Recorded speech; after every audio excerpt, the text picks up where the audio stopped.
I will now call the meeting to order. Thank you all for being here. And those that are watching at home, thanks for watching. Good evening. Notice of a public meeting of the City Commission of the City of Brownsville pursuant to Chapter 551, Title 5 of the Texas Government Code. The Texas Open Meetings Act notice is hereby given that the City Commission of the City of Brownsville, Texas, in accordance with Article 5, Section 12 of the Charter of said city, will convene a regular meeting on Tuesday, March the 3rd, 2020, at 5 p.m. in the Commission Chambers on the second floor of Brownsville City Hall, Old Federal Building, located at 1001 East Elizabeth Street, Brownsville, Cameron County, Texas. Would everyone please rise for the invocation and the Pledge of Allegiance? Let's pray. Father God, we thank you for this nation that we're so blessed to be a part of. And Lord, we know that at election time, our highest human authority are the voters. So we ask you to lead and guide them in this last hour and a half of voting. And Lord, we ask you to lead and guide Remy Garza, our elections administrator, and every election worker here in Brownsville and around the nation for a clear, concise, accurate, and efficient vote count. Here today, we ask for a special blessing on our mayor and all of our city commissioners and everyone who presents anything for the best for the city of Brownsville. And we ask all this in the name of Jesus Christ. Amen. Now we'll have a short moment of silence when we can add our prayers to what's already been spoken.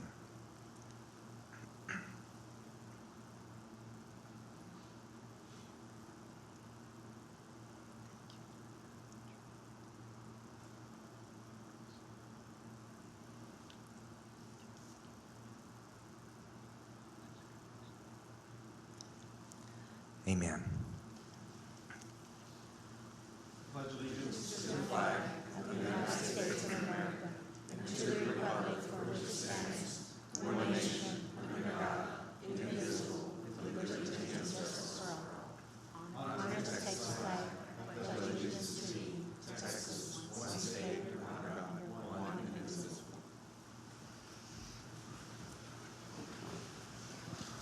We will begin with the first proclamation for the historic Brownsville Aviation Month.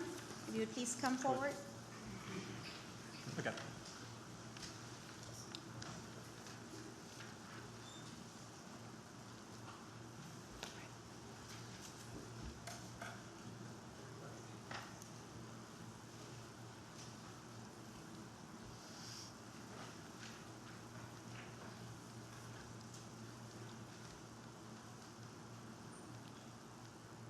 Good evening. A proclamation of the City Commission of Brownsville, Texas, declaring the month of March 2020 as Historic Brownsville Aviation Month. Whereas on March 9, 1929, the Brownsville International Airport was formally dedicated, a celebration noted by many as an outstanding achievement and an international event of great significance.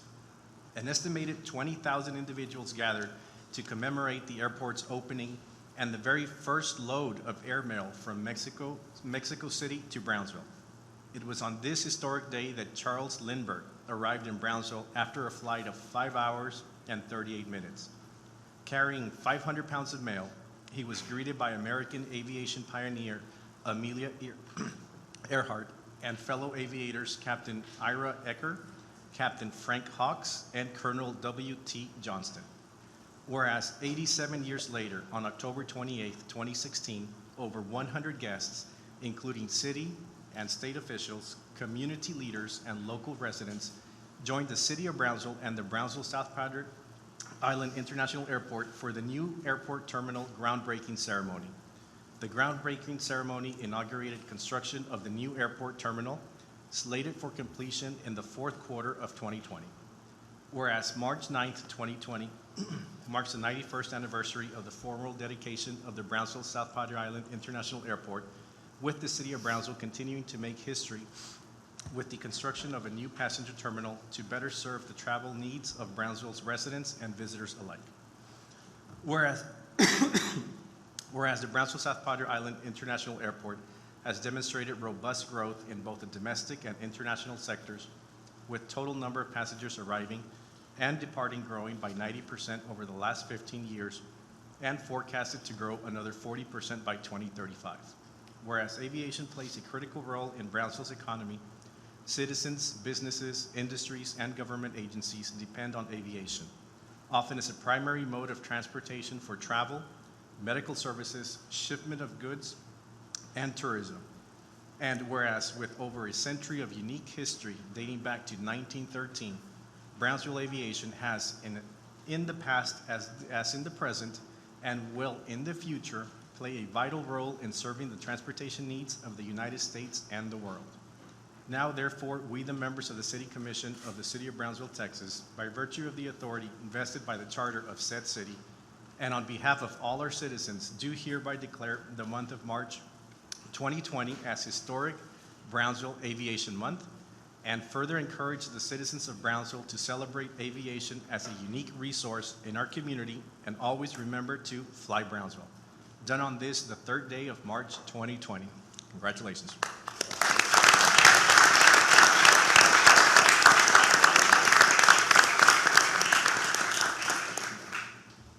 Thank you.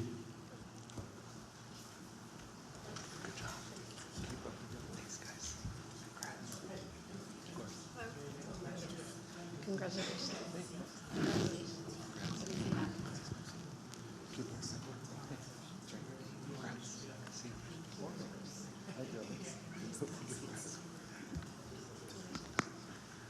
I guess I see you tomorrow.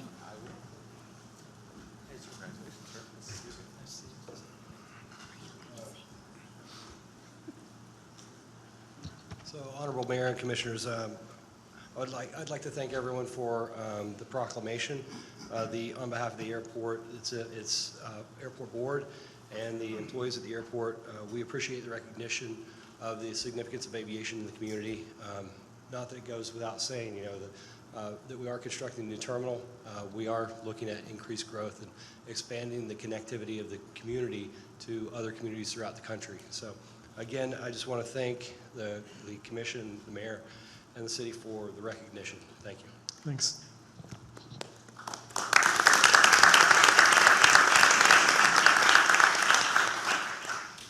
The next proclamation we have is from Mr. Rodney and Cassandra McClanahan. Y'all please come forward.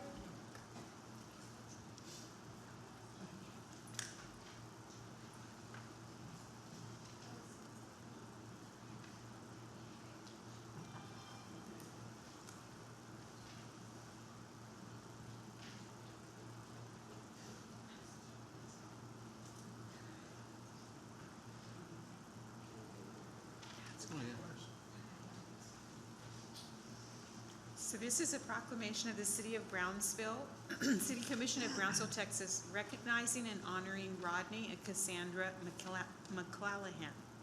Boy, I really did that bad. McClanahan.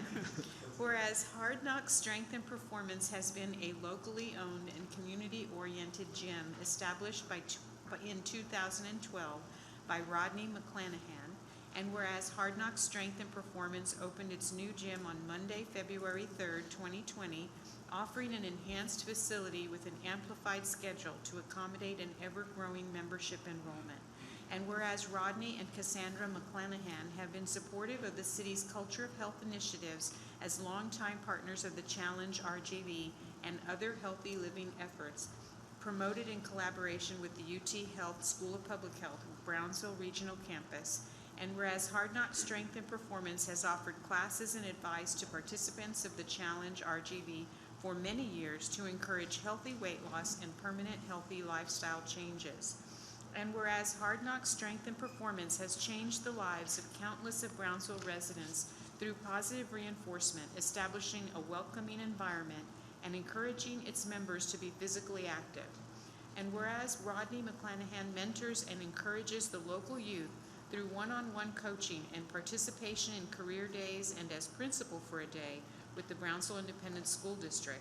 And whereas Hard Knock Strength and Performance and its members constantly represent Brownsville in local, regional, and statewide weightlifting and CrossFit competitions, often bringing back first place and championship trophies.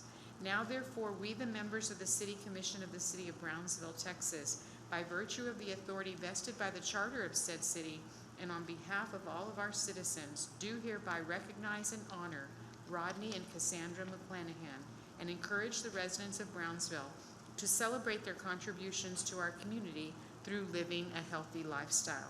Done on this third day of March 2020, signed by the Mayor and the City Commission.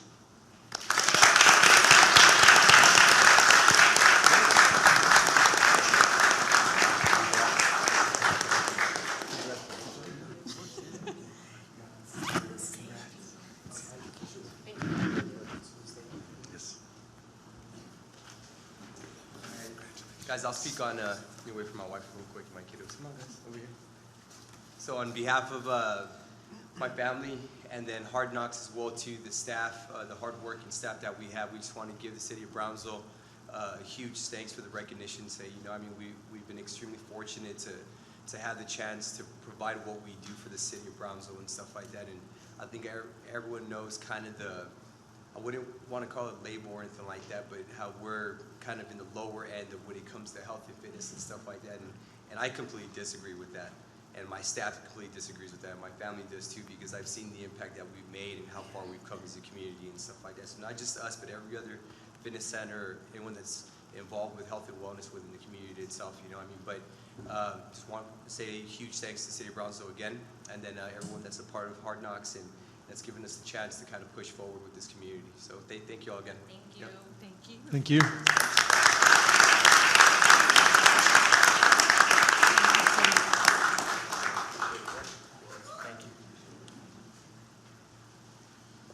Next, we have the public comment period. First we have Ms. Reba McNair.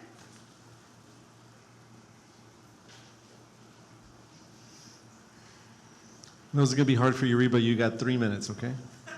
I'm going to hold you to it. Okay. Good evening, Mayor, City Commissioners. I'm here on behalf of the Gladys Porter Zoo Board, and I wanted to thank you so much for the opportunity that you are going to be giving the zoo to have a master plan and including an economic development model. And we're very excited because obviously the zoo is the linchpin of the Multicultural District, and we have visitors between 400 to 500,000 people a year visit the zoo, and usually from every state in the union and many places from many states in Mexico. And we have a wonderful visitor experience, and with your help and with your generosity and with your foresight, we know that this plan will make the visitor experience much more exciting and interesting, and will only draw more people to Brownsville, to the zoo, to the Multicultural District, and they'll fill the hotel rooms and be a profit center and help the city with your hotel motel tax. So we really do thank you. I think you are showing great foresight. Thank you so much. Thank you.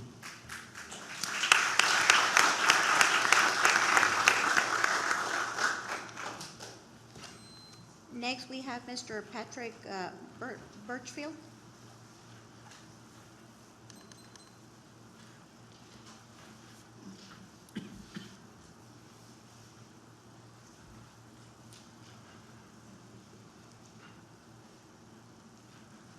Honorable Mayor and Commissioners, thank you for this wonderful opportunity.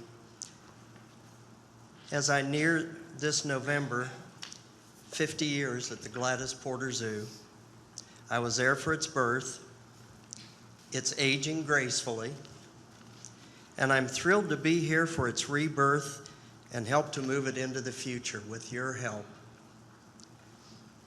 As a landmark conservation education facility here in South Texas, a major tourism attraction, a major quality of life amenity, the zoo will help keep people in our community thriving and happy and create a wonderful family experience. The zoo equally is a perennial economic engine for the Brownsville and some surrounding communities. The Gladys Porter Zoo is world-class. It must continue to reinvent and improve itself to keep pace with our current state of zoos and aquaria internationally. To keep that status, I wish to applaud the mayor, city staff, the commission for their forward thinking in wanting to keep our zoo great. thank you so much for the opportunities you're helping us with, and we guarantee one of the best zoos in the country, if not the best, with your continuing help and support. Thank you so much. Thank you.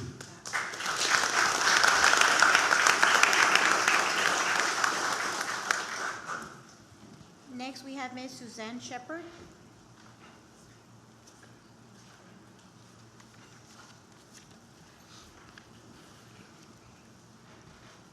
Good afternoon.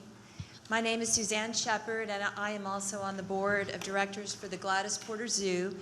And I want to thank you so much for your consideration of the funding for the master plan project and the new otter exhibit.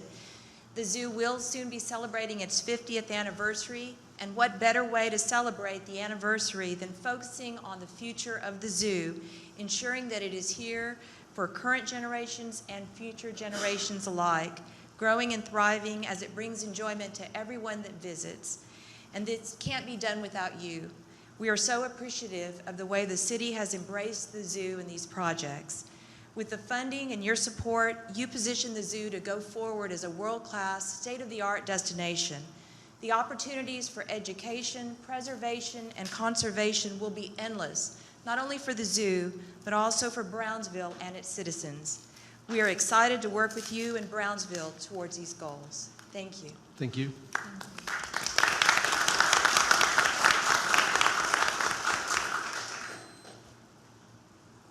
Next, we have the work sessions. Historic Preservation Plan update.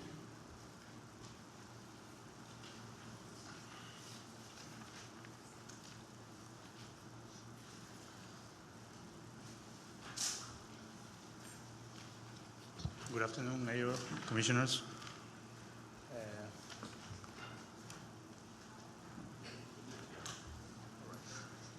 Mayor, members of the Commission.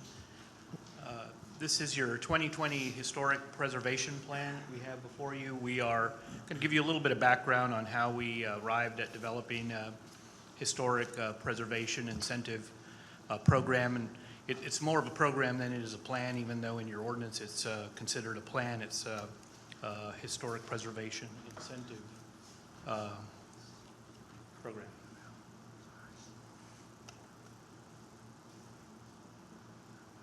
So the first point is, why do we have a historic preservation incentive program?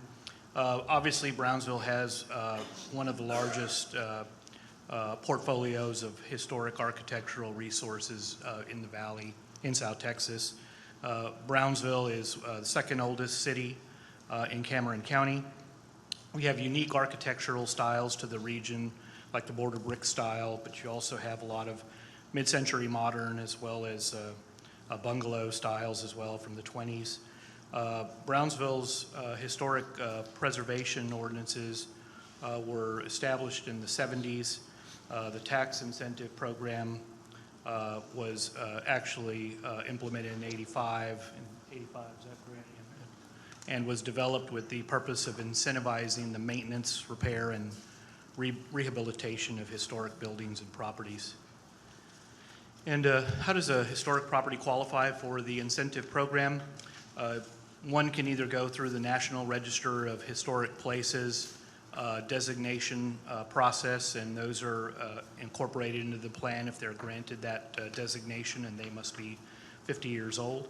You can go through a state designation process, and if you are granted a state designation, you are also automatically incorporated into the incentive program. And then we have locally designated resources or structures, and that determination is made by the HDRC members that you appoint, and those only have to be 40 years old. The 40-year-old criteria is a local policy. That's up to the city commission. You could make it 40, you can make it 30, or you can make it 50. That's the discretion of the commission. We also incorporate substantial rehabilitation of historic structures as a criteria to grant an incentive. And again, those are approved by the Historic Preservation and Design Review Board, and they're considered automatically. Here is a graphic that kind of outlines the process that we go through to adopt the plan and the program. The municipal code requires that the properties be considered valuable and deserving of preservation. And then the historic plan must be reviewed by the Historic Preservation Board as well as the Planning and Zoning Commission, and they forward their recommendation to you before final approval of that plan. The historic, what's in this particular preservation incentive plan, it includes 95 properties. 15 of those are national, 21 are Texas, and 32 are local designated historic structures. And there's also 21 substantial historic rehabilitations in this plan, and 6 new proposed substantial rehabilitations. So what will the 2020 incentive program cost the general fund? The total incentive package is roughly $95,000.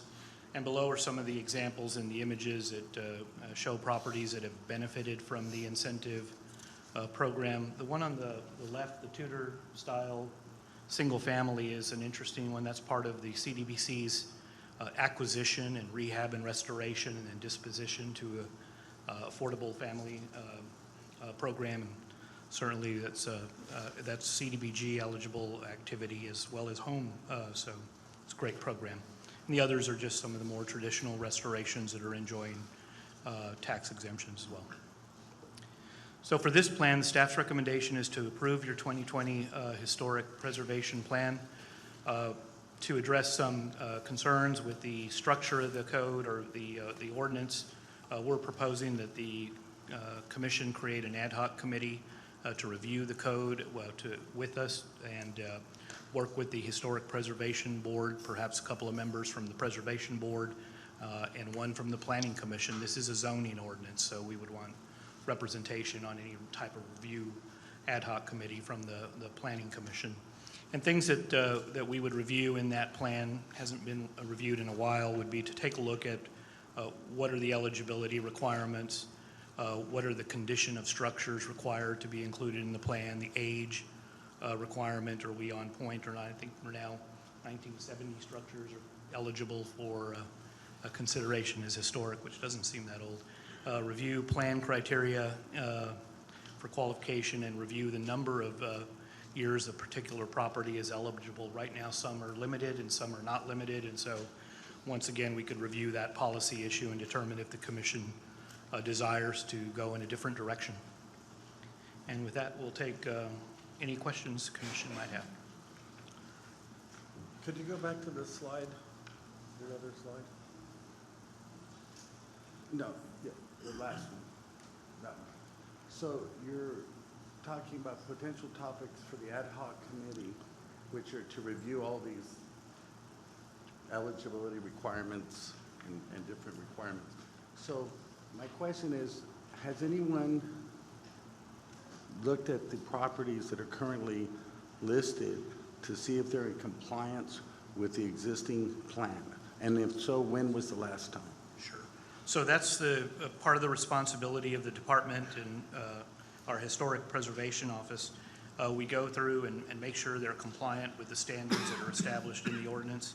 We've had 31 structures removed due to non-compliance in 2019. And that was the last major change to the plan and removal of parties that did not comply with the requirements. So there was a review of those properties and they were determined to be out of compliance? That's correct. What are the criteria used to determine that? Well, we would go back to the criteria established in the program, and let's see here. If I may, Mr. Ross, because I had some knowledge of that, because I think I may have still been chair. I had just finished being chair of that because I was there for about 8 or 9 years.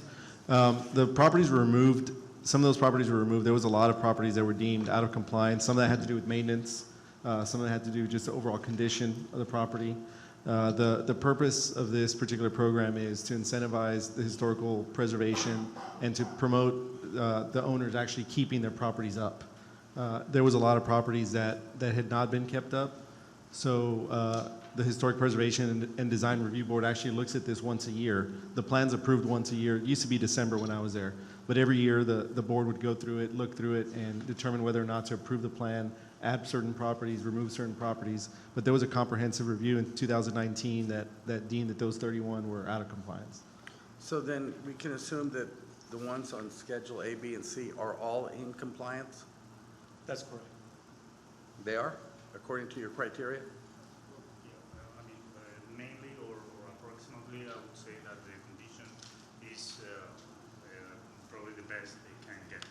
Okay, so then what I'm hearing is there could be some that aren't.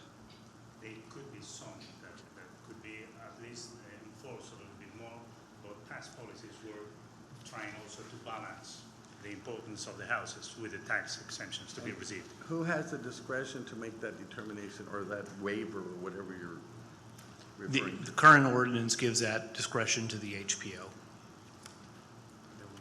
Is there an appeal process if somebody, like one of the 31 property owners, doesn't agree with the fact that they're out of compliance? What's the appeal process? That's presently in the ordinance. They're given a time, 2 months, to appeal to the Historic Preservation Board. Did any of them appeal? No. Did they know they could? Yeah, of course. We sent a letter saying 60 days to be in compliance, and they didn't do anything at all.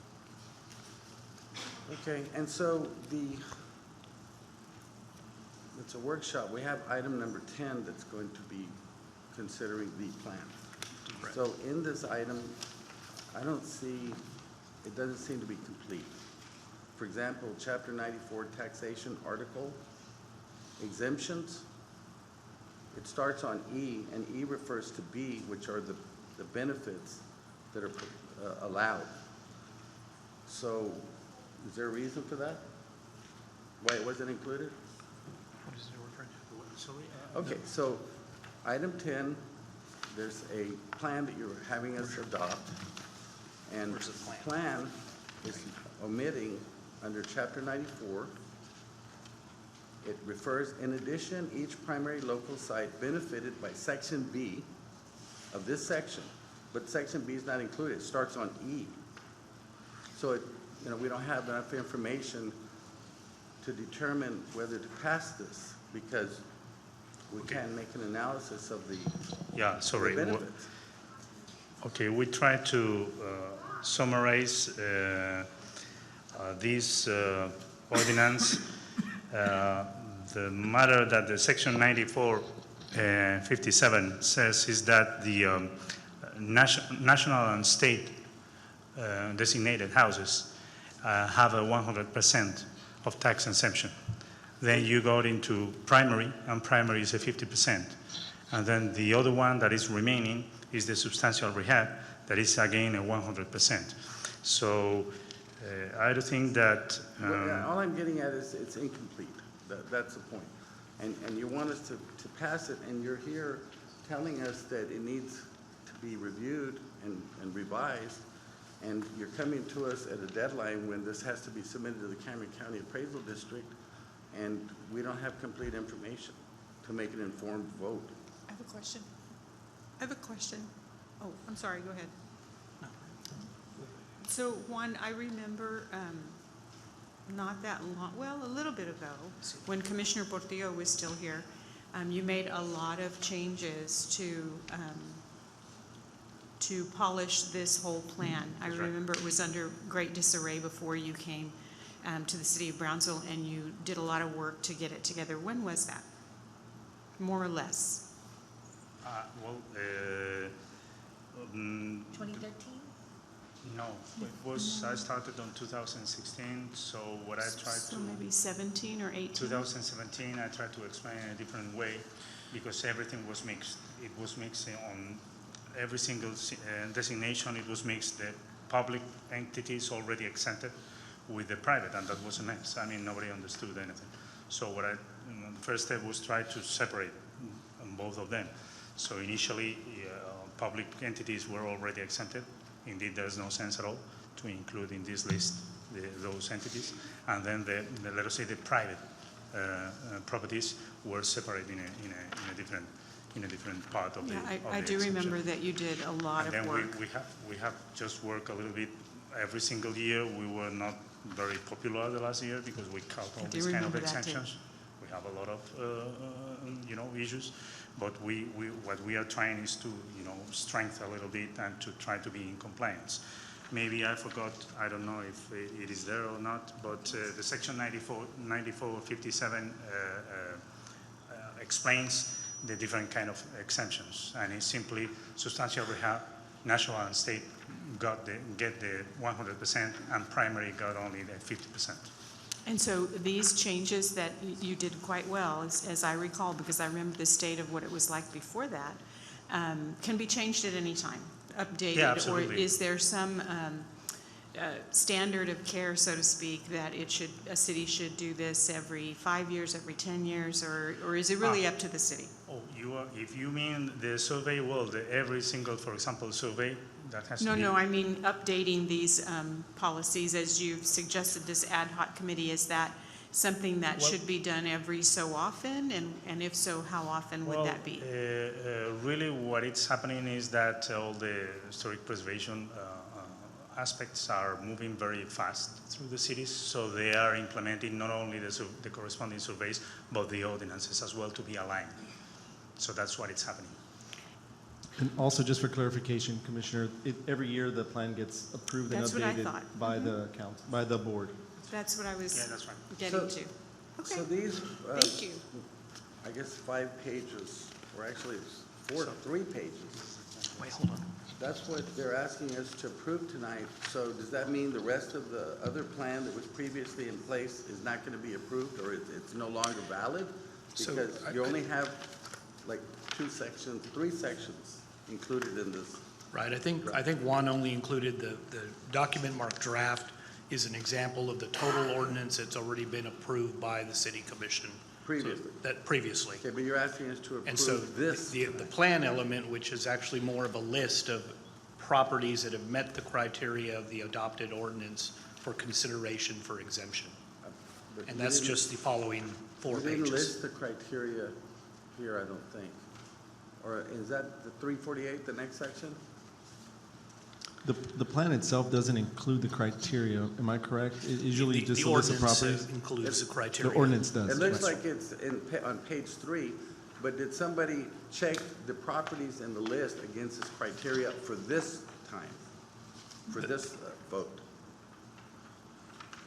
Okay, so my questions are we omitting the rest of the plan that's not included in what you gave us? And the second question, did somebody check those criteria on page 3 against the properties on the list? No, sir, the ordinance is still completely adopted as adopted by a prior commission. Again, that one sheet is merely informational. The plan, which we're calling a plan, is the list of eligible properties that are in compliance with the ordinance, and the staff is recommending that those properties be granted exemption. So the vote tonight will be on everything contained in that plan, even though it's not included here. No, sir, it's just the list of properties. It's not including Well, what's the item 10 regulatory. then? It's not including the regulatory parts that are included that were merely an example of the section, chapter 348 and chapter 94. So then 348 and 94 have been changed because it says you're repealing or you're asking us to repeal and replace section 348.15. Last year's plan is now being repealed and replaced with this year's plan, which is the list of properties. So this is an incomplete document. Well, if you want to see the repealed list, that would be correct. The repealed list of properties would be incomplete. If the plan doesn't pass, does the other plan remain in effect? This is the only one. I don't see why it wouldn't, because it's not, you would have to repeal it. I mean, it's approved, the ordinance requires approval annually, and it's been approved, but I guess whether or not expires, that would be a legal question. Right. I don't know if this helps at all, but it's correct. 348-1500, but we're repealing, the plan basically consists of the list of properties that meet the criteria of the ordinance. So by repealing and replacing 348-1500, all you're doing is replacing last year's list with the updated list. So all the other items that were included in the original packet were for illustration. as to the criteria that they apply to the list of properties. So the list of properties that you now have in front of you is the list of properties that met all that criteria. And the plan itself, it's only that list of properties. By replacing 348-1500, you basically make mention that you're no longer considering 2019's list of properties as the plan adopted by the city of Brownsville. You're adopting the plan with this new current list of properties, which is the 2020. So the plan is only the schedules that are listed for Correct. The 1, 2, schedules. and 3 of the items for individual consideration, that is the plan? Correct. So the way that they've been parceled out into 3 different items is to avoid any possible conflicts, so that whatever you all choose to vote on tonight, that will become the plan that you will subsequently, in number 10, vote to adopt. So the plan doesn't include any of the criteria or anything? So Well, that criteria- How do you apply the criteria if you're not passing a plan that has the criteria in it? Because the criteria is in the ordinance, and the ordinance is intact. They're not seeking to redo the whole ordinance. They're just seeking to modify 348-1500, which basically adopts the plan that you vote on tonight. So the criteria is the ordinance which is in place, and that hasn't changed. Okay, section 348-1500 is part of the ordinance? Correct. Okay, so we're amending the ordinance. You're basically saying this list of properties we're hereby approving, and now that is 348-1500. So whatever you vote on tonight will be the historical plan of the city of Brownsville. But it's only a schedule of properties. So Correct. when does the plan come into play? Well, the plan is that these are the properties that meet the criteria, and these are the ones that they're recommending you approve for inclusion into the historical plan. If it helps, maybe I could look into see about. Well, I think the word plan is maybe confusing. It's It should just be misleading. list, maybe, right? That's really it. So we could probably do some work in that regard. If y'all request for me to do that, I'll look into simplifying that aspect of things so that maybe they're a little more clear. Okay. Any other questions? Well, if we're talking about suggested changes for the future, there's 4 things I would like that for me are rather difficult to comprehend. If the state requires that a building be at minimum 50 years old, but we have a city ordinance that says 40 years or above. I mean, I realize that that's what's in effect right now, but I think it might be wise to streamline it and bring it together. I agree with that. I don't think there's actually any that are even less than 50 that I'm aware of. Well, Wait, Substantial rehab. Is that the one in Korea? The one in Sunshine Road. Okay, right. The Belton? the other thing is that you're wanting us to amend, repeal and replace section 348-1500, but it's not even included in the package. That should be, It's only Commissioner, because that would be. 1490 and 1512. That's including under number 10, the new language. It should be in your packet under number 10, which is in the public hearing section. Okay, so Commissioner Galansky? I had 4 things. So then another thing is, if we're going to start giving or incentivizing preservation in different areas of town, then really what's our intent? Are we trying to concentrate? I mean, our buildings are beautiful, but if they're here, there, and everywhere, does it really have the impact that we're trying to go for? You know, like there are certain parts of Brownsville that are historical. There's plenty of houses over 40 years old in Southmost, and I don't know that. Well, it'd be nice if they also qualified for these historical, like if my district also qualified for some of these historical exemptions. So I'm just. Maybe we need to think of, do we want to concentrate the downtown area, West Brownsville, where it's normally historic, or do we really want to start incentivizing any preservation of any building that's over 50 years old? It's just something that we need to decide as a group. Third, if I understood correctly, there's there's properties that get the federal recognition, and so it doesn't matter if they're in poor condition, they still get the full tax exemption. And is there any way that maybe we as a city can do that? Because basically you're incentivizing people. If you already have this federal recognition, then you don't really have to maintain your property. And then fourth, The one meeting that I went to for the Heritage Board, is that what they're called? One of the things that you were talking about, Mr. Velez, is that one of the options that homeowners would have is to donate their property to the city, and they would have to give money in order for the city to take that. Is that really something that we as a city want to do? That was one of the options given to the property owner who was seeking permission to demolish his property. And so that's something that I would like to review. I know that now it might be too late, but if we could start reviewing those policies and really decide as a group what it is that we want to do, what goals we're really trying to achieve.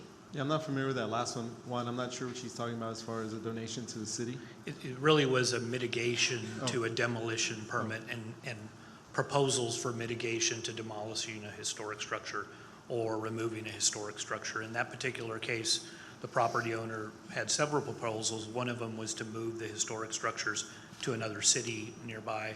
And so rather than allowing that, we were proposing alternatives to relocating it outside the city. Okay. But all your points are well founded. I think that's something to consider going forward.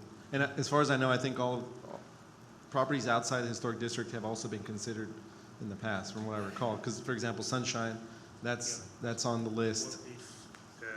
I think the Neutral at one point was. If you play with Google Earth and you just change the timing to 1962, you would see Brownsville, what was built in Brownsville. It was absolutely the whole southmost and up to Central Boulevard, and even little roads, the crossroads were very important, and you see there also houses. So that's our will, to really extend what is considered now historic as an historic area that is only downtown. That's a mistake. That's a huge mistake, really. We should have to be willing to extend the area. There are some properties out there, like, for example, Rap Plantation's on there. I believe the Brule Plantation's on the list as well. The Neutra house as well. Right. Not that I would apply, but my house is 70 years old. Rio Viejo as well, and Rio Viejo is a mid-century Right. subdivision. The easier way to do that would probably be create historical districts. We're having those conversations with the UDC consultant, so when we bring back your new development code, there may be additional historic districts recommended for the commission to consider. Going back to the hearing that that Commissioner Galonsky mentioned, were those buildings that they were trying to remove considered or determined to be contributing buildings to the historical district? There's actually 6 structures on 2 lots. One of them was considered to be contributing, but the other 5 are all 1900 architectural styles, bungalow type development. Were they considered contributing? Because that's what's stopping him from doing what he wanted to do, to remove them, right? So they're not contributing, the other 5? We have studied very well this area. This area was owned by the Shields family, and these are the only, let us say, the last remaining properties in the area. So what it happens is that the one in the corner that is a contributing building probably was built at the beginning of the 19th century, the 20th century. That's a vernacular and still has its original siding. If you want to see a similar house like this, would be the Lucena house that is just beside the Cuero. That's the kind of house that we have in the corner. And in the other corner that is very representative, you will find a bungalow that is beautiful, probably from the 1910s, 1915s. So that last house is not contributing, but as you know, and the ordinance allows, you can simply change at any time the contributing, let us say, designation by simply gathering with the Historic Preservation Board, taking the decision, and submit to the rest of the But if it's commissions. not already determined to that, then y'all shouldn't have any business telling him what to do with his property, right? Well, the matter is that if we lose this kind of fabric in that area, we will not help to rehab the whole area as we will think that will work in the city. So then you would say, hey, this is the contributing building, and you can't move it, and you can't. Yeah, that's right. Right? And so he would have to go through an appeal process. That's right. Anything else? Thanks, guys. Next work session is Restoring Dignity BC workshop presentation.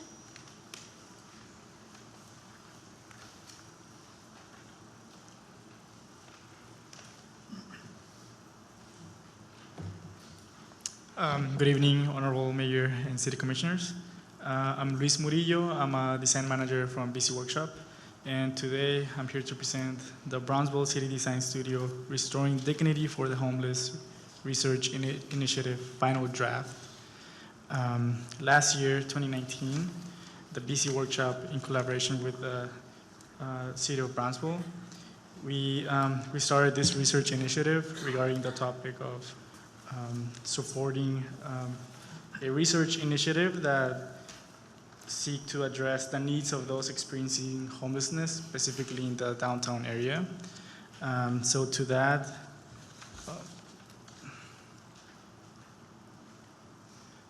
so for that we held several meetings over the course of 2019.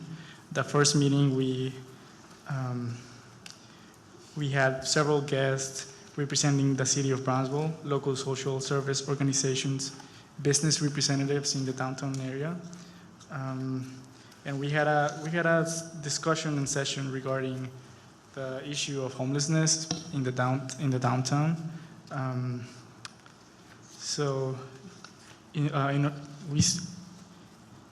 our first meeting, we started, before jumping into conclusions, we started to identify the issues and all the assets that we had available to us in order to support this problem. So as you can see on this slide, we started to identify all the issues, all the goals, and all the assets that could be organized together to have a nice strategic plan. On meeting number 2, we started to categorize all those issues, goals, and assets. So as you can see, we categorize those issues into 3 main issues, which is 1, mental and physical well-being of the population. Number 2 will be the lack of community understanding and support due to social stigma. And the last one will be the lack of access to basic services and activities. Now, those 3 main issues have what we think is their main goal. So the main goal for mental and physical well-being will be providing homes and shelter to all the homeless population. The second goal for lack of community understanding will be establishing understanding, respect for the homeless population. And the last one will be more accessible support and services, either short-term or long-term. So having the issues and goals identified, we also started to identify the assets that we have right now available to us here in the city. And we have several different organizations such as Good Neighbor Settlement House. We have church groups, Osanam Center, medical assistance. We have Tropical Texas, Behavioral Health, Valley AIDS Council. For long-term relief, we identified the Homeless Management Information System, STIVA, the Homeless Coalition, the CDCB, the Brownsville Housing Authority, and several others. So in meeting number 2, now that we had the assets, the goals, and the issues, we started to have a brainstorming session where we started to connect the dots and have started to analyze what are the possible strategies that we could start implementing. So out of that, we started to organize all of that information from everyone, as you can see here. So out of that, what we came up with is that there could be a few initiatives. Out of all of this information, we could have a multi-phase housing strategy, and we know that some of those strategies could take more work than others. So we started to organize them in short-term, and long-term goals, such as for housing. You can see short-term housing, halfway housing, and a permanent supportive housing strategy. Another strategy to help support the lack of access to services will be like a mobile one-stop shop, like hygiene and sanitation, mobile pantries, or even like a mobile clinic. And then for the last category, the lack of community understanding and support, we could have, the first thing and easy will be to do an outreach coalition, which I know we already have, do an awareness campaign, and the last one will be a skill bank and micro businesses. So we started to go more in depth into how we could implement these strategies. For example, short-term housing, we started to identify the how, the who, and the where, and we started identifying who will be those partners we could potentially partner with, such as the Brownsville Housing Authority, the CDCB, the Friendship of Women, Halfway Housing, again, the who, the how, and the where, and then for permanent supportive housing, the same thing. Regarding the category for hygiene and sanitation, again, how, who, where. We have some examples from other cities, some successful examples from other cities, such as in the image on the right, the Lava Me, which is a mobile hygiene clinic, which gives the homeless population a sense of respect and dignity for such a basic needs, such as just getting a shower and going to the bathroom. Mobile pantries, I think you guys, you have seen this throughout other cities, and I think we have seen this in some points of of the city also here. And mobile clinics, this is something that has been implemented in the Valley as well. And then for understanding and engagement and outreach coalition, we identify who could those potential partners be: EMS, Good Neighbor Settlement House, church groups, etc. An awareness campaign. This is an example from another city where to give some sort of dignity and humanizing our homeless population, they get a portrait image and they get their story shared so that people have some respect for them. And last one, a skill bank, micro businesses, getting the opportunity for this, for the homeless population to get back on track, back on their feet. And as you can see, we started to map out all of the assets we have here in downtown, and also like where the homeless population hubs, they gather the most. So I guess that's it. So the main reason I'm here is our 2019 research ends with this draft, but we would like to keep the momentum going. And as you know, you guys are you have decision makers in the city. So we would like to know if you have any feedback or any comments regarding how to move this forward. I have a couple of questions. That meeting, can you go back to the small? Commissioner, we can't hear you too. Can you go back to the small housing solution? Yes. That one. Wait, the short-term housing. Yes. Okay, so when was the first meeting? In June or July? The first meeting started probably in September or September. October. Yeah. And then December, there was that follow-up. Yeah, it was. And by then, y'all had come up with these concepts, right? Yes, yes. And that was in December, which was when it was pretty cold, right? Yeah. And so we know that there's the Ozanam Homeless Center that's operating pretty nicely with the kind of homeless people they deal with, the Good Neighbor Settlements dealing with the kind of people they deal with, short-term day stuff. And we know that there's this chronic homeless problem right downtown by the bus station that's been there ever since the first meeting when I brought it up to you all, okay? And those are the ones that have mental issues, the very thing that you're talking about. So since December to right now, 3 months later, what have you done with the help of the city to alleviate and, for example, implement that little plan, the short-term housing? Because we know there's 3 buildings the city has right there where they're at, right? So what efforts have you made to get those people out of the freezing weather and into that little building with some cots that can be, I said, we offered to provide them through the Ozanam Center, right? So what has the city done to assist you to implement that plan? No, that, I guess nothing, so that's why we're here. Okay, so that's why they got to be cold all winter, and they're still out there, right? And those are the main problem.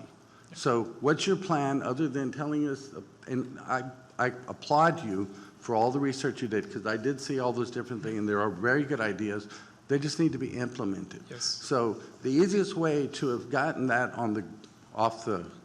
to a good start during the cold weather was to get them into those buildings so they would start having a little confidence and people helping them, because they want to sleep on that sidewalk, right? And there's at least a dozen any particular night around the bus station. So I'm going to ask the city manager, what are you going to do to help implement these problems to get those people off the street? So one of the major outcomes that the plan proposes is to have a coalition created to then implement some of these measures. Okay, wait, hold on. There's already a coalition. There's been 2 meetings, 3, right?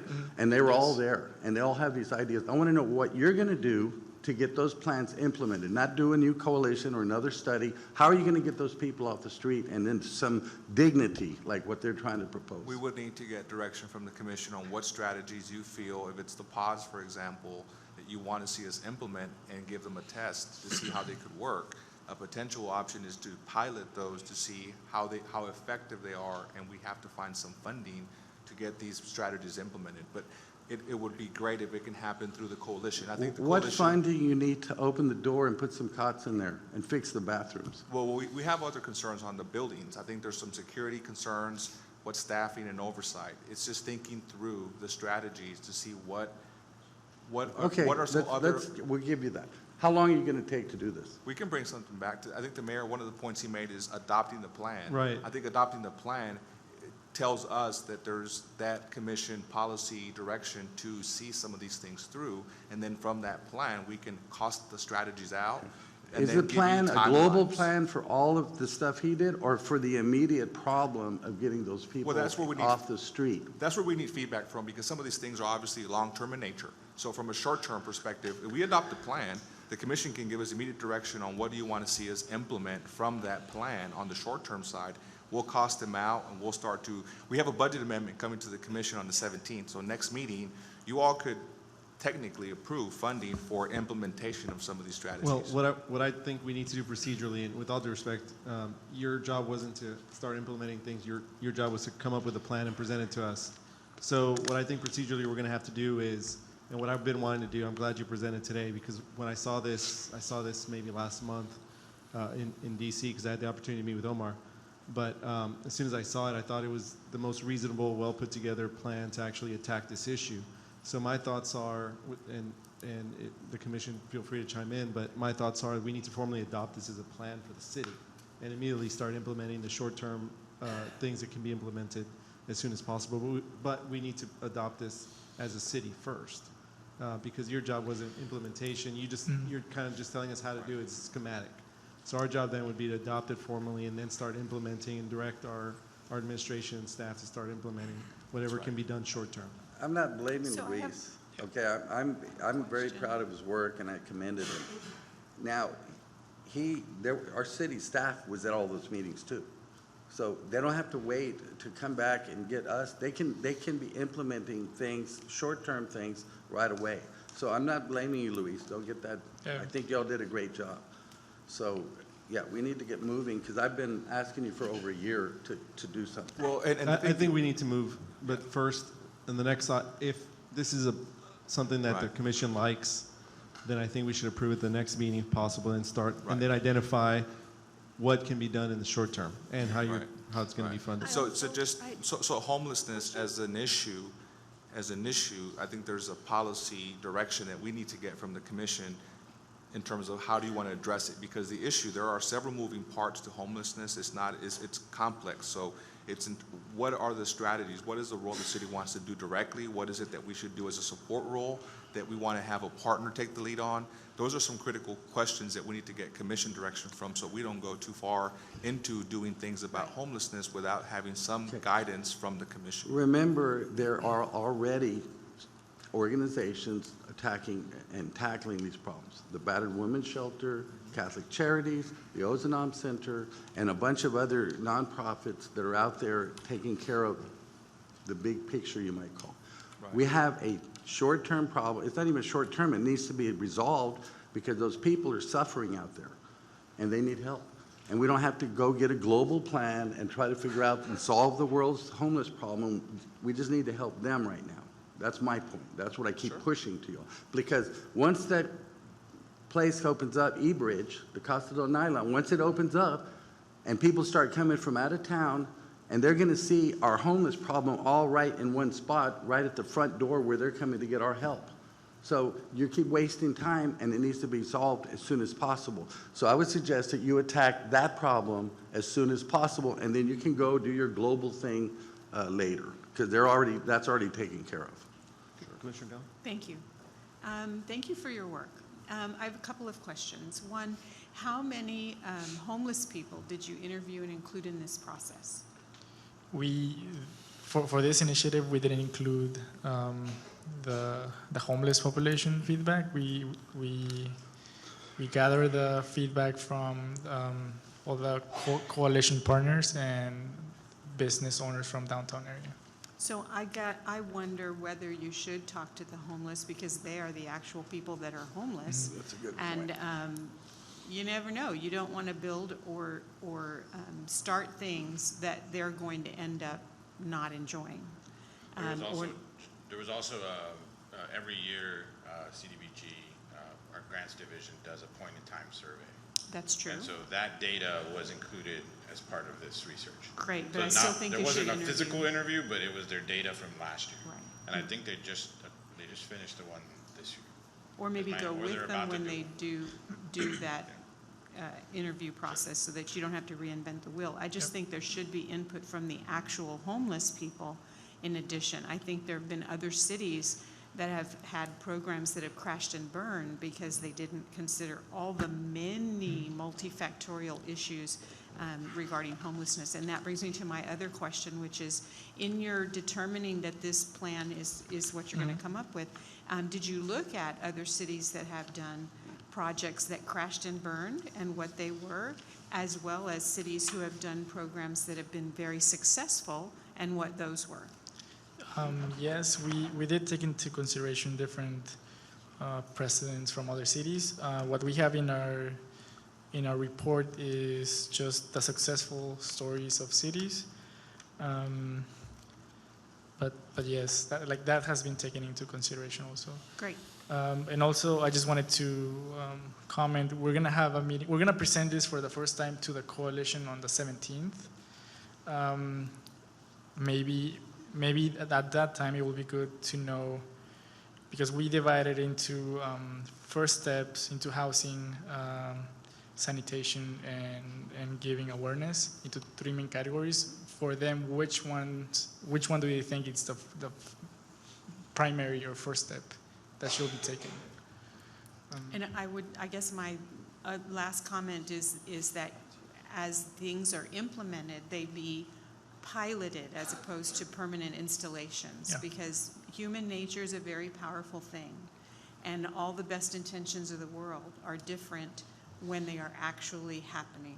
And so you don't want to invest, or we don't want to invest a great deal of financing into something unless we're sure that it's going to work, and that means piloting it to make sure that it functions the way we envision it to function.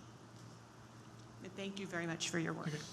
And I would just add to that my 2 cents. And by the way, thank you for doing this, because the homelessness in our city is something that we have needed to address for a very long time. I appreciate all the work that you put into this, and these are great ideas. And I agree with Dr. Gowan when she says that we need to reach out to the homeless community to see what their needs are and whatnot. But my concern, first and foremost, now that we have this coronavirus spreading across the world, it doesn't care what ethnicity you are, it doesn't care what age you are, it will infect you if you touch somebody or something that has it. And my concern is the homeless population that's out in our downtown area. Do they have access to washing their hands? Is there a way that we can put portable stations where they can use hand sanitizers or soaps and things like that in Market Square? Because I can only imagine how many people touch those benches and then eat a sandwich because they don't have access to a sink where they can wash their hands. that'd be my only input. What I thought was one of the quickest implementations in your plan was the mobile hygiene station. I thought that was something we could implement pretty quickly. Right away. A large part of this also is funding, so I thought we could hopefully partner with some of the agencies you identified in your plan as well, to try and get some of these, try and identify grant funding, whatever. But I think that the mobile hygiene station is something that we could, that was the easiest one to implement pretty quickly. And the mobile clinic that is operated by UT Health, and I can't speak for them, but I do know about it, that moves around the county for free care. The biggest limitation that they have is a secure place to park the van overnight for several weeks while they're providing the care. So that's one really important thing that you can consider that would provide them a mobile clinic. And I have a quick comment as well. Thank you for all the work that you've done. But I think a big problem that the homeless are facing downtown is a mental health issue. And I think as a city, I don't think we have the resources that we can internally help them. But I think we need to find the right partner to help address this as well. Because I think whatever we do, my understanding is we have enough resources to handle our homeless population with our partners. But a lot of homeless don't want help because of X, Y, or Z, right? So it's how do we help them get help? And that's a very challenging thing to do. So I just think we need to find the right mental health partner to assist you. Anybody else? All right, thank you. Thank you.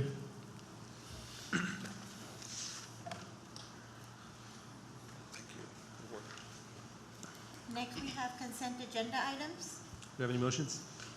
Motion to approve? We have a motion to approve in a second. Any further discussion? Those in favor? Aye. Those opposed? Motion passes. Items for individual consideration. Action item number 1, consideration and action to approve the Historic Preservation Plan Schedule A. Here's the schedule, everyone can vote on. Where's the lists? Which one am I abstaining from? B will be your item, Mayor, and Commissioner, yours will be C. C? Right, so Okay. Schedule A, everyone can vote. Okay, do I have any motions? Motion to approve?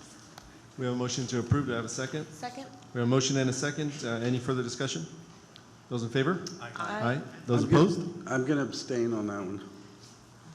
Because of the parsing out, I'm like almost worried to vote on it in case it gets in trouble. Okay, so So yeah, I'll abstain too. abstain. Okay, so those in favor? Aye. And those abstaining, Commissioner Galansky and Commissioner Neese? Very good. Motion passes. And please note the abstentions. Next item. Action item number 2, consideration and action to approve the Historic Preservation Plan Schedule B. Motion to approve? Second? We have a motion to approve and a second. Any further discussion? Those in favor? Aye. Aye. I'm abstaining from item 2. Those in favor? Aye. Again? Those opposed? I'll abstain I'm too. abstaining. Yeah. Okay. So 2 abstentions and 4 yays. Motion passes. And please note my abstention as well. Item 3. Move to approve. Second? Consideration and action to approve Historic Preservation Plan Schedule C. Do we have any motions? I move to approve. Second? We have a motion and a second to approve. Any further discussion? Those in favor? Aye. Aye. Those opposed? Please note my abstention. Commissioner Neese and Galansky, will you I'm abstain? abstaining. Okay. As well. 4 yays and 3 abstentions. Motion passes. Thank you. Action item number 4, consideration and action on a memorandum of understanding between the City of Brownsville and the Gladys Porter Zoo for Audubon exhibit in the amount of $250,000. Mayor, Commissioners, this is one of 2 items with relation to the zoo. When they approached us, I guess a couple months ago, the ask was for $500,000 for the Audubon exhibit, and we said, well, why don't we take $250 for the Audubon and $250 for the master plan? And so they were amenable to that. They were really excited about the master plan. So this is coming from the CIP budget, this is just really to memorialize the funding. The zoo will bill us, and we'll handle all construction and procurement on their own. So this is really in the form of a grant. So we ask for your approval tonight. Motion to approve? We have a motion to approve Second. and a second. Any further discussion? Is the name Set in Stone Otterbond just because it sounds too much like Schlitterbahn and they just haven't had the best? I am not sure on, that's a Pat question. It is set in stone or no? Well, I don't mean to be offensive, but it's. No, the thing is, if you look up bond, it's a route or a tour, in this case, it's going to be a water slide for otters, so it's an otter bond. One last question. Do we get to play with the otters? No? Okay. Call the question. We did have a motion and a second. We're discussing. Any further discussion? I'm just saying I want to play with an otter. That's all. Please make sure that's reflected in the minutes. Those in favor? Aye. Those opposed? Motion passes. Action item number 5, consideration action to award a contract for the Gladys Porter Zoo Master Plan to PJ8 Architects in the amount of $217,485.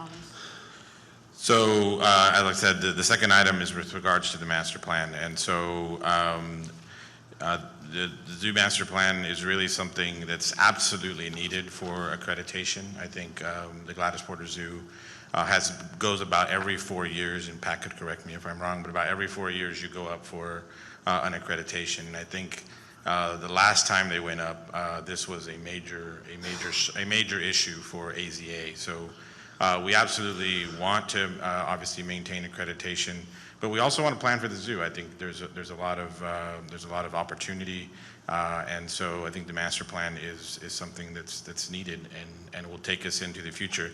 I did not know it was a 50-year anniversary, but what better time than to do it now? And so to talk a little bit about the procurement process, because we did a fantastic job with procurement. I do. All right. Okay, congratulations. Good going. I want to bring up Jose Perez. It really was. We put it together really quickly, and I want to commend the purchasing division for it. And so he's going to talk to you a little bit about the process, what we went through, and then just kind of bring it home. So. Good evening, Honorable Mayor, City Commission. So like Ramiro said, thank you, Ramiro, for those kind words. We're very committed to providing the best services that we can, not just for all departments, but for the city of Brownsville. So we actually began this project towards the end of November. And from there, we actually had the proposals due at mid-December. We actually got pretty competitive. We got 4 very competitive proposals, so we are very excited to have that. From there, we proceeded to have some negotiations, some evaluations, and then we proceeded to have some very good negotiations. Fortunately, throughout our negotiation process, we were able to save approximately 10% of what the original costs were. So we were very excited of that as well. So we are here today to now present this item for you for approval. I have a question about the reimbursable expenses. What determines if they are reimbursed or not? So the total here is, the master plan is $193,485. So that is outstanding. And the reimbursable, to answer your question, Commissioner Galansky, is it's really about travel. They'll submit an invoice, and they do it on a reimbursable basis because they don't know how much the flights are going to cost when they're going to cost, right? So it's variable, not necessarily reimbursable. It's absolutely variable. So they'll submit receipts on travel, on hotel, and we'll analyze those, and then we'll process those and make sure that everything that they submit is actually in the contract and a valid expense. Just for public record, can you tell us what exhibits are in danger, that we are in danger of losing if we do not refigure our master plan? Well, I mean, Pat can definitely talk to that, but I don't, I think generally the zoo just they need to have a plan, just like every organization. Agreed. And I think AZA, that's kind of like the first check, right? Do you have a plan for your future? Yes or no, right? I'm aware of, there are some sizing requirements, and that's why we've lost some, specifically the elephants. So different things change, sizing requirements for exhibits change, and animals. And so that's what this plan will do. This plan will go in and analyze, you know, the opportunities that are existing in the zoo, and try to kind of maximize that, and come up with the best plan. And it'll also present, at the end of the road, it'll present us with a kind of a picture of, okay, you know, phase one is going to cost, if you want this is what it's going to cost. And phase two, this is what it's going to cost. And so that will allow staff and commission and mayor to figure out a funding strategy, and the zoo board as well, a funding strategy for those projects. And so that's something we've never had. And so I think that's to me is the most exciting part of it, is having, you know, kind of that roadmap, much like with the homeless thing, right? Having that roadmap to understand, okay, this is a low-hanging fruit, this is what we tackle today, this is what we tackle 2 years from now.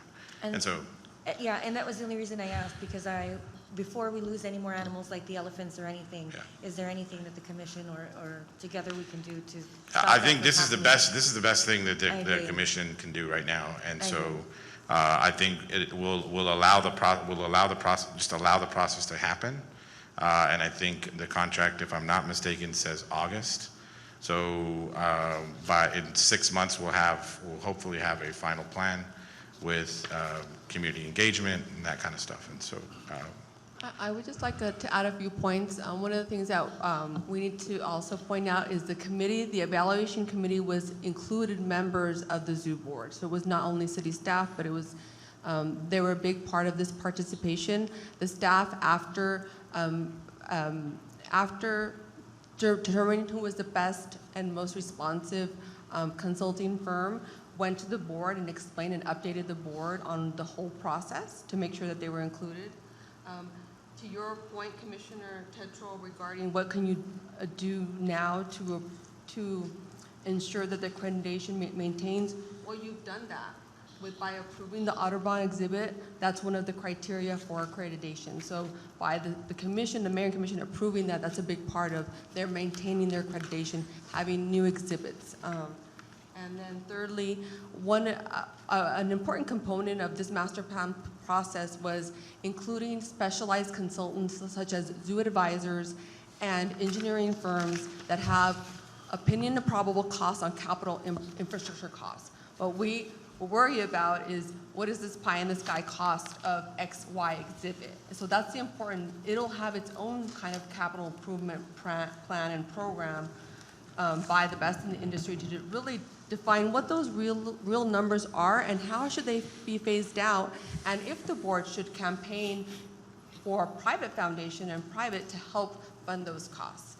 It also includes a component of possible public-private partnerships where we kind of augment augment the resources of revenue and operations to be able to maintain any of these future exhibits. So it's very comprehensive. Thank you. So I'll make the motion to approve if there's no more question. Oh, do you have a question? Second? We have a motion and a second. Any further discussion? I do want to say that the firm that was selected is really impressive. I know they've done quite a bit of work around the world on zoos specifically. So the committee did a great job in selecting this firm. And I'm all about reinvesting in what makes us unique. The zoo's 100% on top of that list, so I'm happy to see this, and I'm happy that the city's taking the lead on it. With that, those in favor? Aye. Aye. Those opposed? Motion passes. Thank you. Action item number 6, consideration and action to award a contract to the Megamorphosis Design for Cannery Public Market in the amount of $52,875. Mayor, City Commission, this is a contract for the Cannery Public Market. And so we entered into an MOU between the Brownsville Wellness Coalition, the RGV Food Bank of the RGV, and us to try to find a future for the Kwanzaa Hut, which is catty corner to the zoo. And so that was the previous commission. And we quickly kind of identified what the project would be. We applied for a Legacy Foundation grant. The Legacy awarded us $500,000. And then subsequently, the commission authorized an additional $250,000. So the total project budget is $750,000 for this project. We have done some work with the U.S. Department of Agriculture to bring the stakeholders together, lay out we already have the interior layout of what this building would be, so that work has been ongoing. USDA unfortunately does not provide 100% design services. They will give us what they've accomplished and what they did, and we want to thank them for that. But now it's really the time to talk about the details, talk about structural, talk about all the things that go into rehabbing a building. And so, with that, we've identified megamorphosis.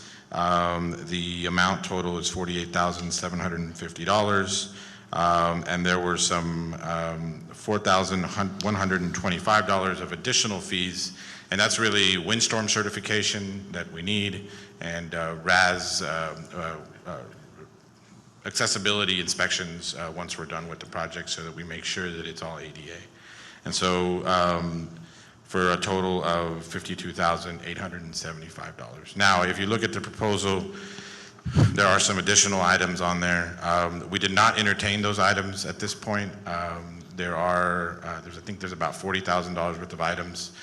Those are really more about trying to make sure that that area works cohesively with the MIDI Foundation doing their work. So instead of bringing it before, we're going to go talk to the MIDI Foundation to see if they're willing to cost share some of those costs, because it does impact the whole, let's say, Ringgold all the way to the expressway along Linear Park. And so we're gonna kind of hold off on those and see where those talks go. So tonight, $52,875, and I'll entertain any questions. Yes, Ramiro, I did have a question. That was kind of it. What kind of collaboration was there going to be between Megamorphosis and the architects that the MIDI's hired? Because I believe they hired another firm. Yes. So is there a planned collaboration already? Do you know? I know you've spoken to the MIDI's on this, but are they planning to have their architect work with whoever? I mean, Megamorphosis. Yeah. So we're obviously constantly in communication with the MIDI Foundation, and so. They've hired their architect, we've hired our architect. I think there's room for synergy.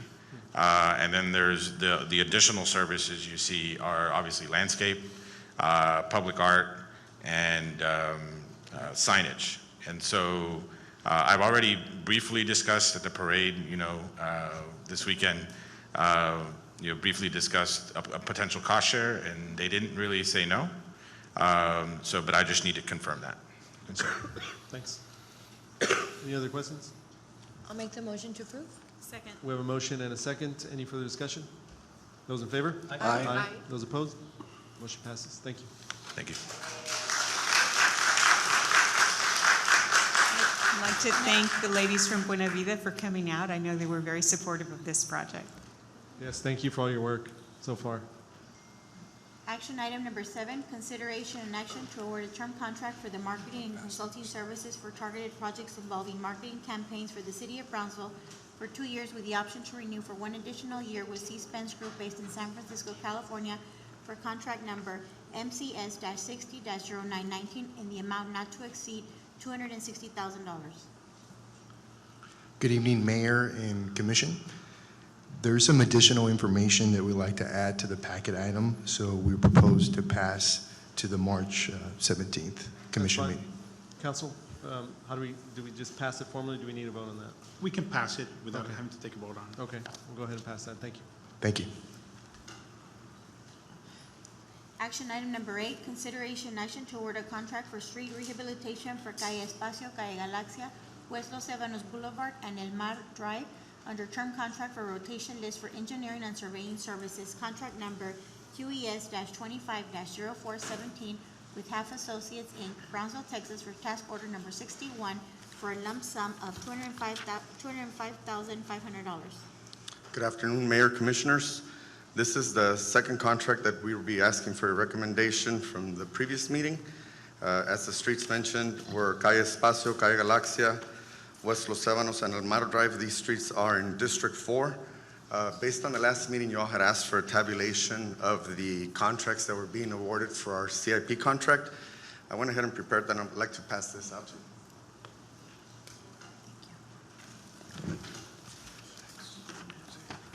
And this is for all, includes what we approved last time, what we're here on today, and the future ones? This is for the next district. The previous meeting, we approved District 3. Right. This is District 4. Right. We're still coordinating with PUB, with District 1 and District 2 on the final utility improvements that are going to be needed. So in other words, In the last other two- words, yes, yes. Yes, okay. The answer to your question is yes. Thank you. Thank you for fixing Chaparral last week.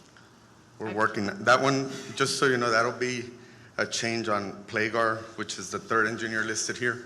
We already started doing some work on that street, so it'll be removed from one of the streets that he'll be working on. Okay. Do you know what streets are being repaved in District 2? Because I haven't seen any.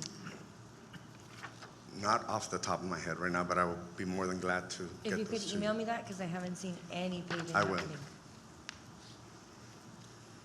Okay. If y'all have any other questions, I'll be, And if you could also CC Mr. Bernal, no, well, definitely will go through him. in case I have any follow-up questions. Okay. Thank you. I'll Any move- questions? I'll move to approve it if there's no more questions. Sure. We have a motion to approve and a second. Any further discussion? Those in favor? Aye. Aye. Those opposed? Motion passes. Thank you.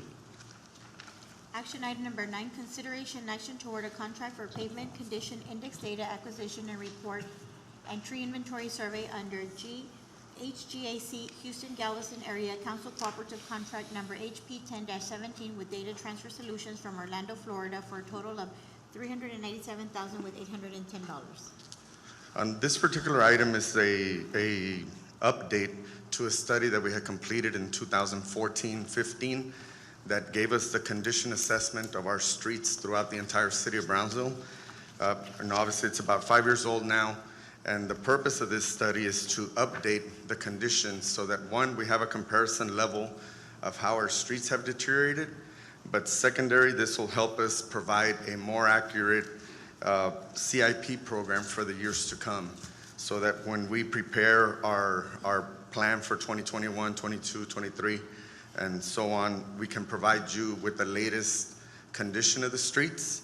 Aside from the streets, we are looking to update the sidewalks that have been improved and the sidewalks that have been added throughout the city to our GIS system. And something new that we're adding is the tree survey. The tree survey this will only identify our tree canopy within the right-of-way. Okay, not the entire city, just within the right-of-way. So at least it gives us an idea of how many trees we have within our right-of-way, how many palm trees, and the caliper of the tree.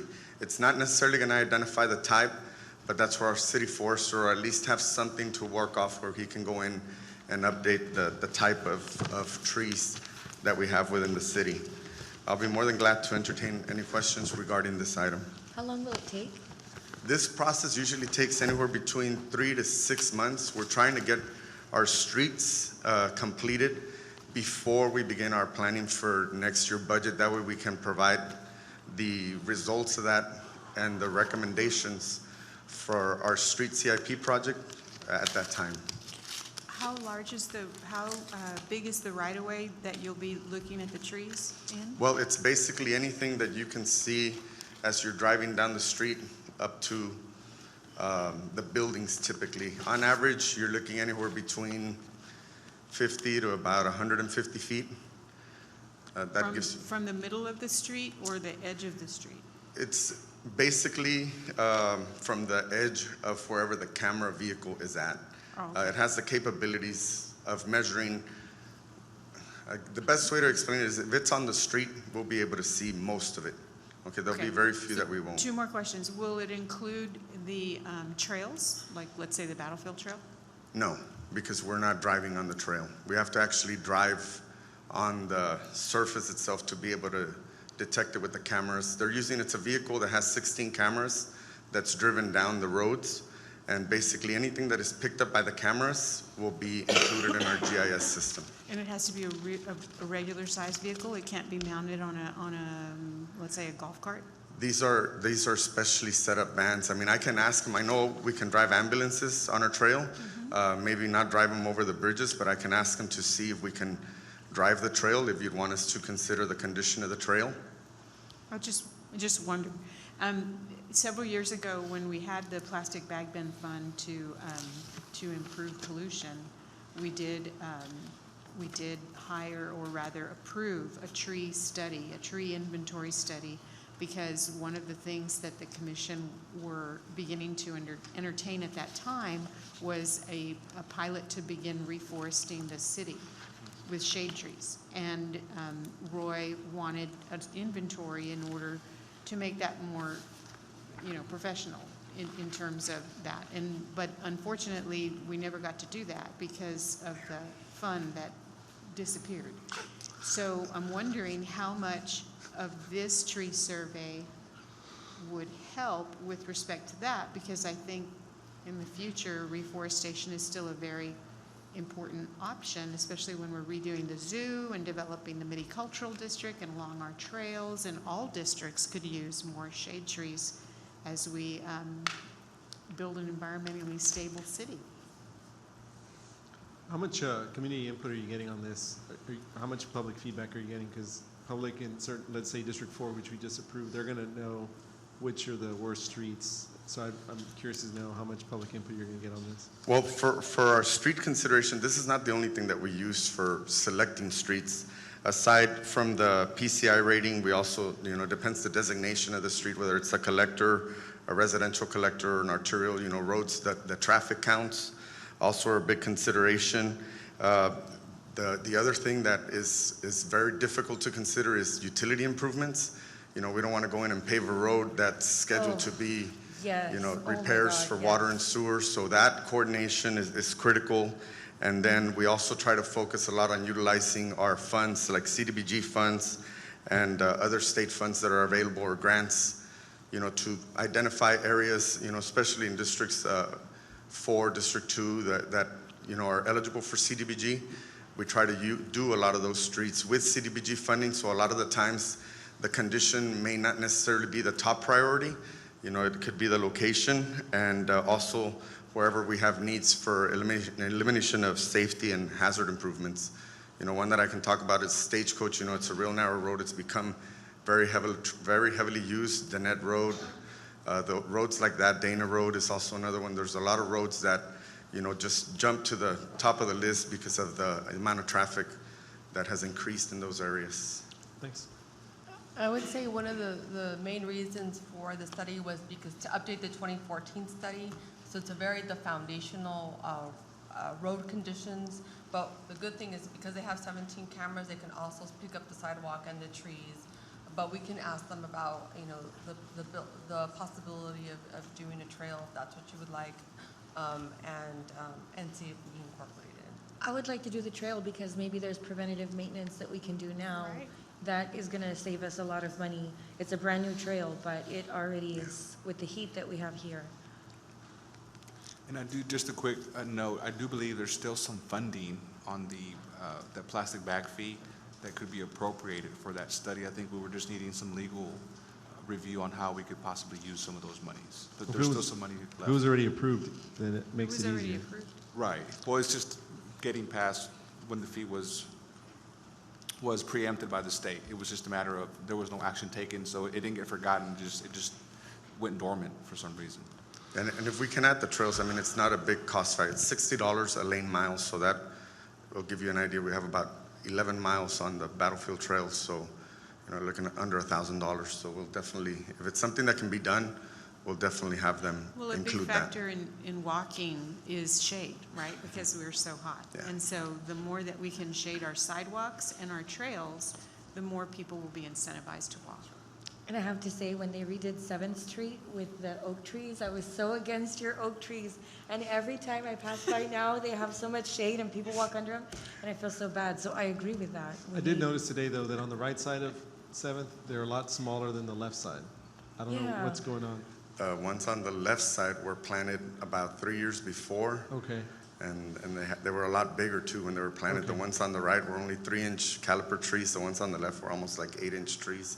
I And was then the ones at afraid- the courthouse, those were Those are, exceptions, those I were was larger. afraid the trees would break the street, so that's why I was like, no, but they're beautiful, I sorry. still have nightmares about that project. Sorry, Rose. Turned out well. All right. Ditto. You can rest easy now. okay, any other questions? No, any motions?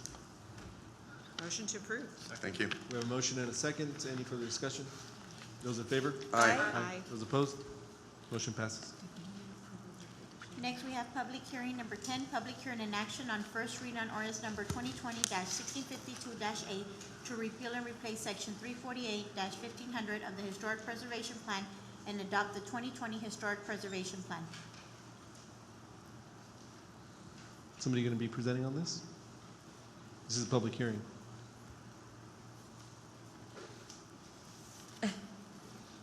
I know you pretty much presented already, but because it is a public hearing, do we have anybody in the audience that's here on this item?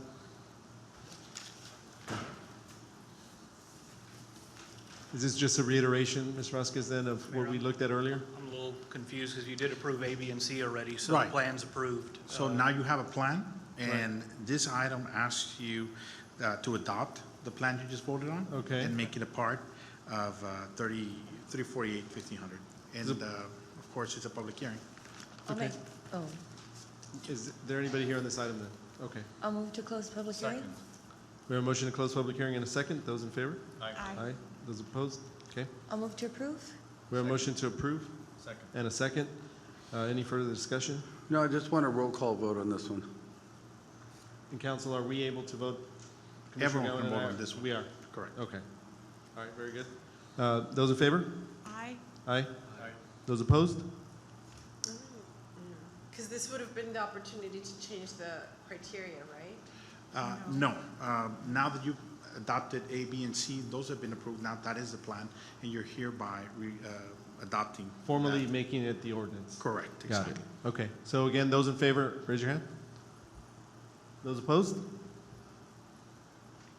Okay, we have Commissioner Galansky opposed? But yeah. Okay, I'm that's fine. abstaining. Okay, So we have, you're objecting to the list of properties. Well, no, but it also includes the criteria, right? And so No. this would have been the opportunity to modify who's eligible. The criteria hasn't changed, and we haven't done anything to change the criteria in any of these items. okay, so we have 5 yeas, 1 against, and 1 abstention. Motion passes. Thanks. Next, we have executive session A, Texas Government Code Section 551.087, Economic Development to discuss or deliberate regarding commercial or financial information that the governmental body has received from a business prospect that the governmental body seeks to have locate, stay, or expand in or near the territory of the governmental body and with which the governmental body is conducting economic development negotiations or to deliberate the offer of a financial or other incentive to a business prospect to wit. Number 1, project founder. Executive session B, consultation with attorney pursuant to section 551.071A of the Texas Government Code on a matter related to the pending litigation in case style New Singular PCS LLC versus the City of Brownsville Civil Action Number 119-CV 00091, Southern District of Texas, Brownsville Division. If I may ask that the record reflect that I have a conflict of interest in session B, and I've already executed a conflict of interest affidavit. That is correct. Okay. Motion to move to executive session? Second? We have a motion and a second. Any discussion? Those in favor? Aye. All right. Now in executive session.